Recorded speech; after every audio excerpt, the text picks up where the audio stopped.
দেখাতে চলেছি মুড়ি ঘন্ট। তো বড় বড় কাতলা মাছের মাথা এনেছে, আর এখানে এনেছে আমুদি মাছ। আমুদি মাছের আমি সর্ষে বাটা করব, আর এটা হচ্ছে মুড়ি ঘন্ট করব।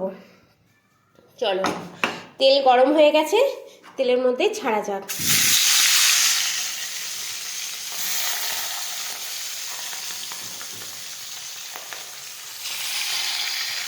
ভাজা হতে থাকে। মুড়ি ঘন্টের জন্য আমি গোবিন্দভোগ চাল নিয়েছি 100 গ্রাম, ভিজিয়ে রেখেছিলাম। জাস্ট জলটা ঝরালাম, জলটা ঝরিয়ে রেখে দিলাম। এবার আমি আরেকটা কড়াইয়ের মধ্যে চলো প্রিপারেশনটা করে নিই। আমি মাছ ভাজতে ভাজতে আমি আরেকটা কড়াই বসিয়ে দিয়েছি। এর মধ্যে আমি তেল চড়িয়ে দিয়েছি, তেলটা গরম হোক একটু। আমি মুড়ি ঘন্টের জন্য পেঁয়াজ কেটে নিয়েছি, টমেটো কুচিয়ে নিয়েছি, এখানে আদা আর রসুন বাটা করে নিয়েছি। এখানে আমি দেব গোটা গরম মশলা, আর তার সঙ্গে দেব তেজপাতা। ঠিক আছে, এরপরে আমি দিয়ে দেব পেঁয়াজ কুচানো। তোমরা কারা কারা মুড়ি ঘন্ট খেতে পছন্দ করো আমাকে কমেন্টস করো, আর তোমরা কে কীভাবে মুড়ি ঘন্ট বানাও তাও বলো আমাকে। ঠিক আছে, শেখার কোনো শেষ নেই। ঠিক আছে, তোমরা যেভাবে বানাও আমিও তোমাদের থেকে শিখতে পারবো। আর আমার মুড়ি ঘন্ট বানানোর স্টাইলটা কেমন লাগলো তোমরা কমেন্ট করো, ভালো লাগবে আমি রিপ্লাই কমেন্ট করব। ওকে, তো পেঁয়াজটা একটু ব্রাউনিশ হবে, মানে হালকা ব্রাউন হবে। তো চলো হতে থাক। তো দেখো আমার পেঁয়াজটা হালকা ব্রাউন হয়ে গেছে, আর এখানে কে খুন্তি নাড়াচ্ছে দেখো। তো আমি এখানে আদা আর রসুন বাটাটা এবারে দিয়ে দেবো, দিয়ে এটা আবার যতক্ষণ না এর কাঁচা গন্ধটা যাবে ততক্ষণ আমি কষাতে থাকবো। এবার আমি দিয়ে দেবো টমেটো কুচোটা, এটাও যতক্ষণ না কাঁচা গন্ধ যাবে ততক্ষণ কষাতে থাকবো। এইদিকে আমি আলু ভাজাটাও বসে দিয়েছি এই কড়াইতে, আর আমার টমেটো দেখো একটু হালকা গলেও গেছে, কাঁচা গন্ধ। দেখো স্নেহা মশলা দিচ্ছে এখন। কিসের গুঁড়ো দিলি ওটা? জিরের গুঁড়ো। মশলা ঝাঁপি বের করেছে, জিরের গুঁড়ো দিল আস্তে আস্তে। এবার দেবে হলুদের গুঁড়ো, ভর্তি করে দাও। ওরে সোনা রে, সবসময় আমাকে হেল্প করে জানো, আমি রান্না করতে এলেই হেল্প করবে। এবারে দেবে ধনের গুঁড়ো। একটুখানি বেবি আমার সব রান্না শিখে যাচ্ছে, তো ছোট্ট বেবিটা। ওরে বাবা, আর লাগবে না সোনা, এবার রেখে দাও। এবার নুন দিতে হবে। নুন দিবে? দাও, একটু নুন দিয়ে দাও। ব্যাস, আর লাগবে না, আমি নুন দিয়েছিলাম। ব্যাস ঠিক আছে, ছেড়ে দাও।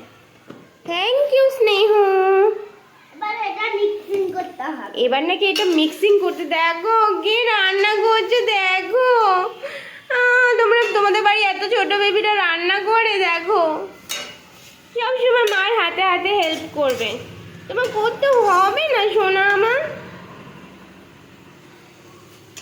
তো এটা আমি মিক্সড হয়ে গেছে, এর মধ্যে এবার আমি চাল দিয়ে দেবো।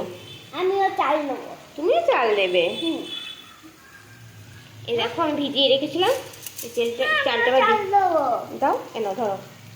ধরো, তুমি পারবে না, এটা ছেড়ে দেবে, মার কাজ এটা। তো দেখলে স্নেহা কিরকমভাবে সব কিছু দিলে। এখন কিশমিশ আনতে গেছে দাদার থেকে, কিশমিশ আনবে। এটা আমি ততক্ষণ বললো যে তুমি মিক্স করবে না, আমি মিক্স করবো কিন্তু। ঠিক আছে, আমি করে রাখি, এসে চিৎকার করবো। এবার এটা একটু ঢেকে রেখে দেবো। মাছের মাথাগুলো দেওয়া হয়ে গেছে, তো একটু ফ্রাইও করে মানে একটু ভাজাও করে নিয়েছি। এখন দেওয়ার পালা জল। ঠিক আছে, আমি কেটেলে একটু গরম জল করে নিয়েছি।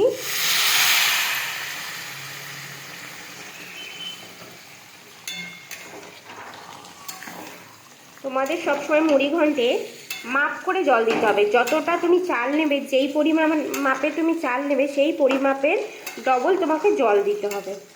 ওকে, চলো এটাকে মিক্সড করে নিই, তারপর কথা বলছি। তো আমি কাঁচা লঙ্কা ছড়িয়ে দিলাম। এবারে দেবো আমি কিশমিশ আনতে বললাম, কিশমিশ এনেছে। এই তো খাবে তুমি? এনো কিশমিশ ছড়িয়ে দিলাম। এবার একটু পরে আরেকটু ঢাকা দেবো, তারপর নামিয়ে নেবো। এবারে দেবো ঘি, গরম মশলা। এবারে আমি এর মধ্যে দিয়ে দেবো ঘি। দেখো আমাদের দোকানেরই ঘি এটা, আর যা মুড়ি ঘন্ট থেকে যা সেন্ট বেরোচ্ছে দারুণ, অসাধারণ। তোমরা কে কিভাবে বানাও? আমার মুড়ি ঘন্ট কমপ্লিট হয়ে গেছে, ঘি দিয়ে দিয়েছি, আর একটু দেবো চিনি। ঘিতে হাত দিও না মা, বাট ঘি খায় নাকি কাঁচা? তো চিনিও দিয়ে দিয়েছি, এবার এটা মিক্সড করে নেবো।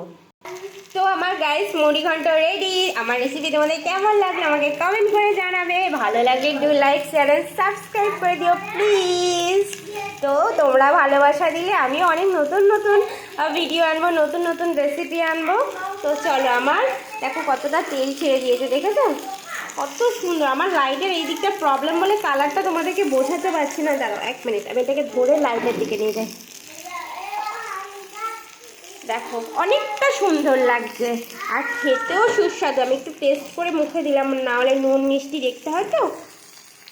তো চলো বন্ধুরা, বাই। নেক্সট ব্লগে দেখা হবে। ভালো লাগলে লাইক শেয়ার এন্ড সাবস্ক্রাইব করে দিও।